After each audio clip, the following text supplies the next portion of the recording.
internacionales. Ucrania bombardeó centros logísticos en Rusia que eran utilizados para abastecer al ejército de ese país.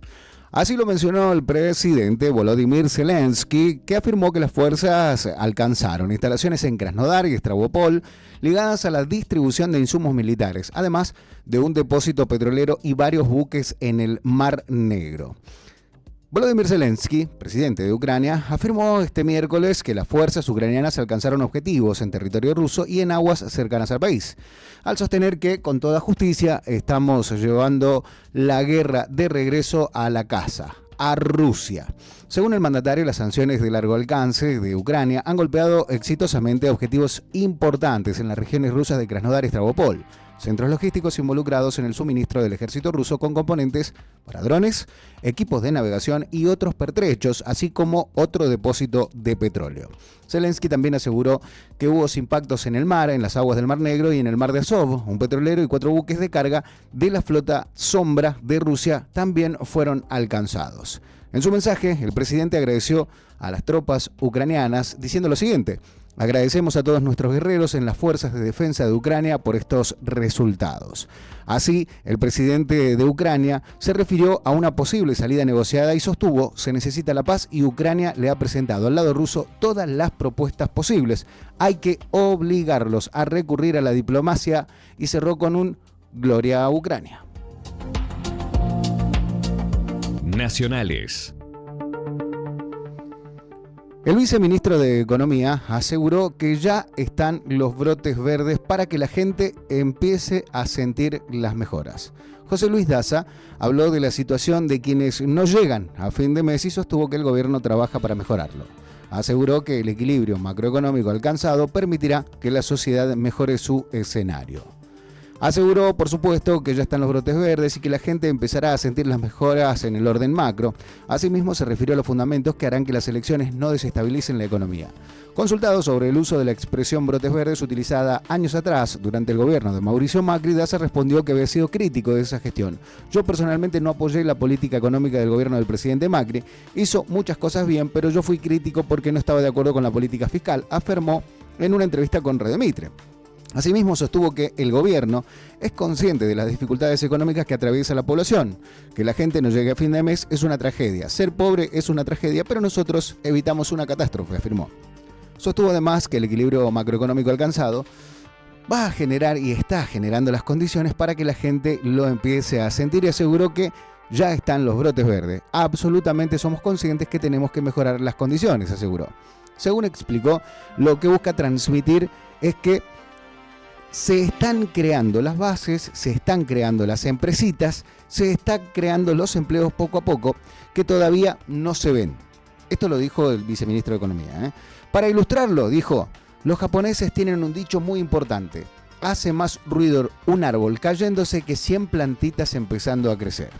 Esta fue la analogía que dio Daza, que sostuvo además que esos primeros signos ya comienzan a observarse en sectores como la energía, la minería y las exportaciones industriales, y agregó que los empleos van a venir, solo es cosa de tiempo. Por último, sostuvo que la eliminación de trabas al empleo y de regulaciones permitirá aprovechar el potencial económico del país.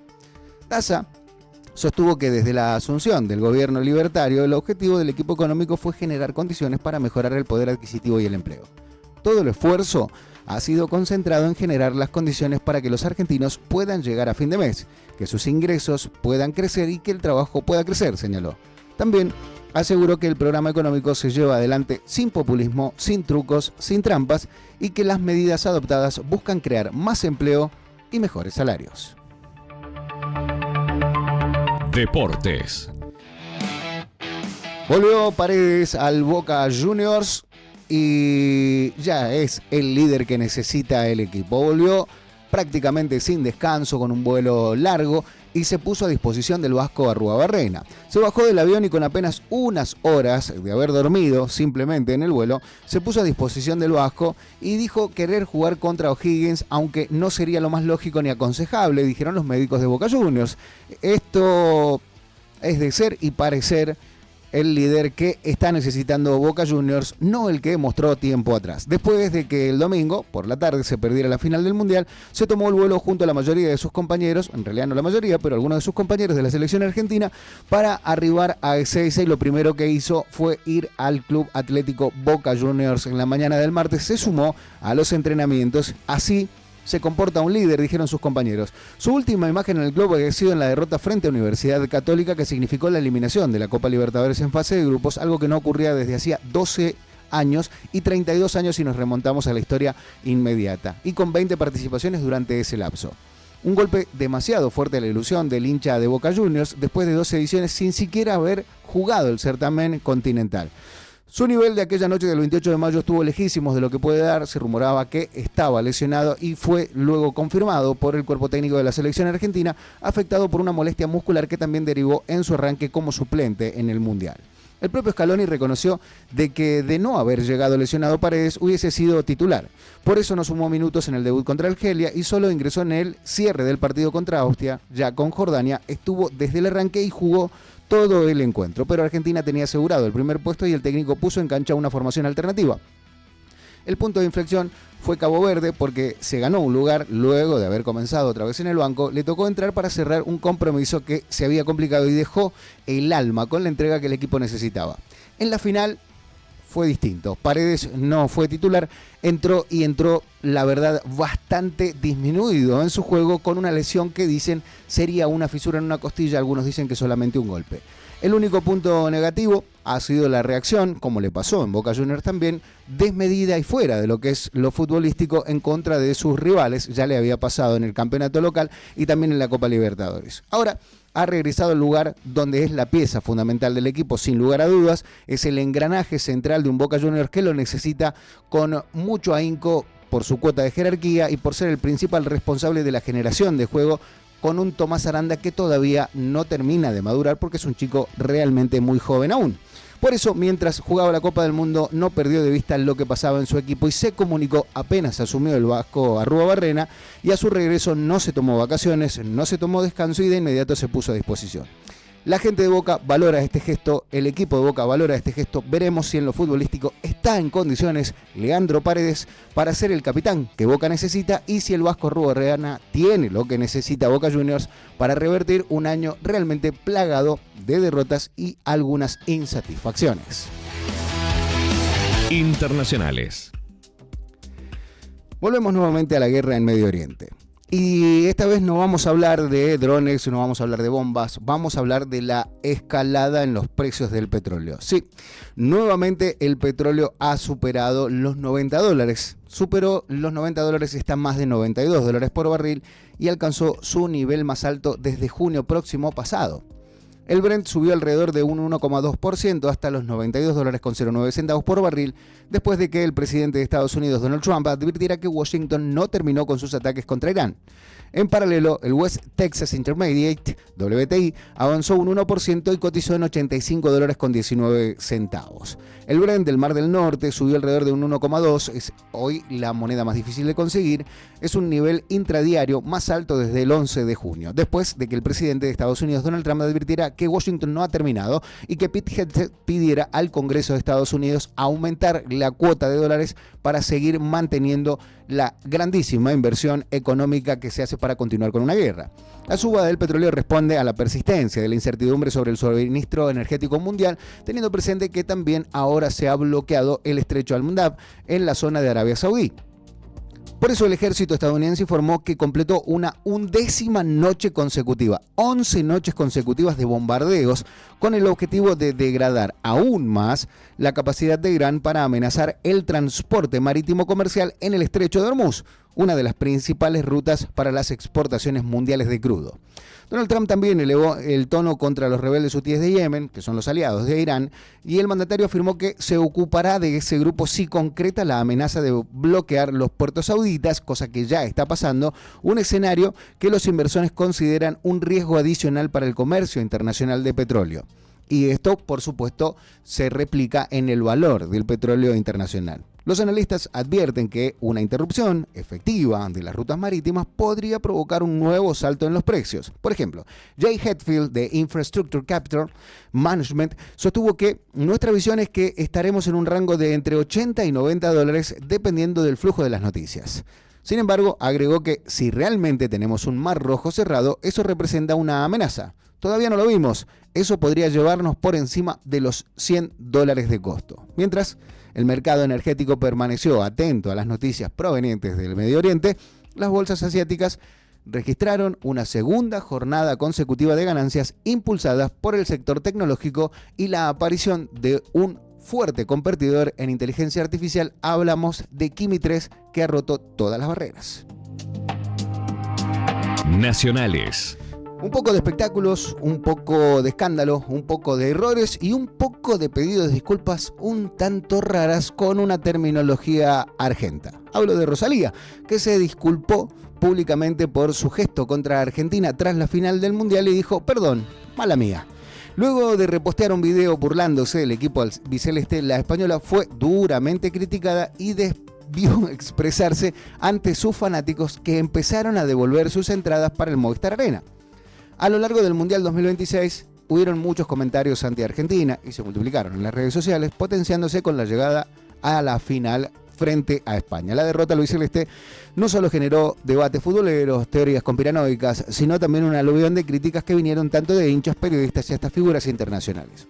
Una de las protagonistas inesperadas realmente de la polémica fue Rosalía, quien tras un gesto en sus redes sociales enfureció a sus seguidores argentinos hasta que terminó ofreciendo disculpas públicas, a mi criterio por una cuestión económica, para que no se le caiga el show.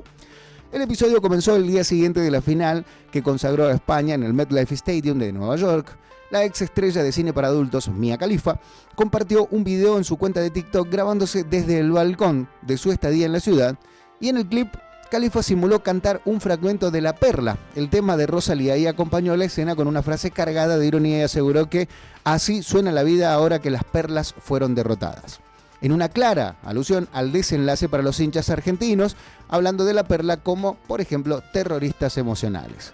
La situación tomó mayor dimensión cuando Rosalía decidió repostear el video y en el audio se escuchaban los versos: la decepción local, rompecorazones nacional, un terrorista emocional, el mayor desastre mundial, es una perla, nadie se fía.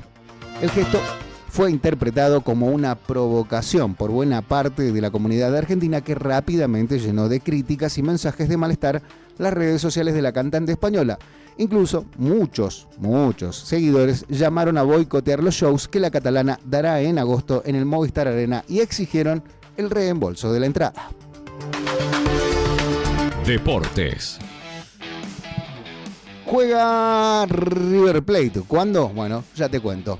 Mientras tanto, Coudet está pensando cuál será el 11 para recibir a Barracas. ¿Jugará Montiel? ¿Jugará Otamendi? Bueno, tras el golpazo que recibió la banda frente a Aldo Civi, el entrenador de River ya piensa en la primera fecha del torneo clausura y en el equipo que alineará, esperando por la presencia de los vigentes subcampeones del mundo.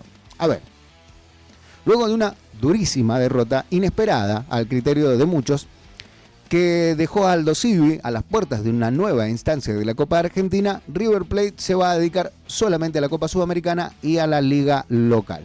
Esto es una eliminación durísima en el haber del Chacho Coudet y una más en River Plate, que pone el foco en el encuentro ante Barracas Central del próximo sábado por la primera fecha del torneo clausura.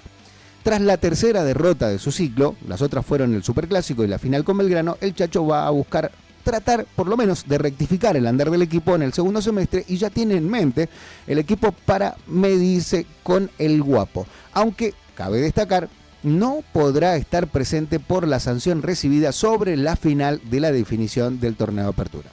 El DT, el director técnico, el Chacho Coudet, apuesta por la incorporación al plantel de Gonzalo Cachete Montiel y Nicolás, el capitán, el general, Otamendi, que estuvieron desde junio concentrados con la selección argentina. Recordamos que Otamendi aún no ha podido debutar con la banda y que también disputaron el pasado domingo la final de la Copa del Mundo, aunque está clarísimo esto, la decisión definitiva se tomará con el pasar de los días dependiendo de la condición física con la que vuelven. Se dice que Montiel se fue lesionado, no lo creo, o que se fue muy cansado, no lo creo. Me parece que fue una decisión técnica más de cábala de Scaloni de sacarlo y poner a Molina.